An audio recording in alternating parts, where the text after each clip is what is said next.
আসসালামু আলাইকুম। আমার আগে এই কাজগুলা অন্য এক ভাই করছে। এই দেখেন এই বানি ওটা। সো এদিকে কিন্তু অন্য একটা মিস্ত্রি আনছে, তো ও এইগুলা মিলাইতে পারে না। এইগুলো কিন্তু আমি কিছু লাগাইনি। এই দুইটা পয়েন্ট এগুলো আমি করি নাই। বা এখানে দেখেন, এখানে একটা ছিদ্র করছে, এখানে একটা ছিদ্র করছে। এখন মিলাইতে পারে না।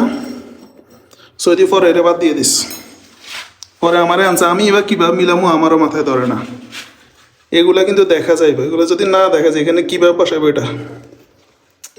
আগে এটা বসবে, তারপর এটার উপরে এই কালারটা এভাবে বসার কথা, কিন্তু এখন এইভাবে আসতেছে না। এই দেখেন,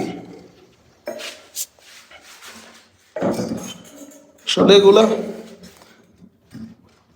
তেসিস করা লাগে ভালো মতে। তেসিস যদি ঝামেলা হয় তাহলে এগুলো লাগান যায় না। এগুলা নিচে গাড়া দিয়ে লাগাই ফেলছে, এখন কি করবো এটা নিয়ে আছি টেনশনে। কাজটা কিভাবে করবো? প্রথমে এটা বসবো, এটার উপরে এটা বসবো, এটা আসি এটার উপরে বসবো। এ বানিওর তো দেখি কি করতে পারি অবশেষে।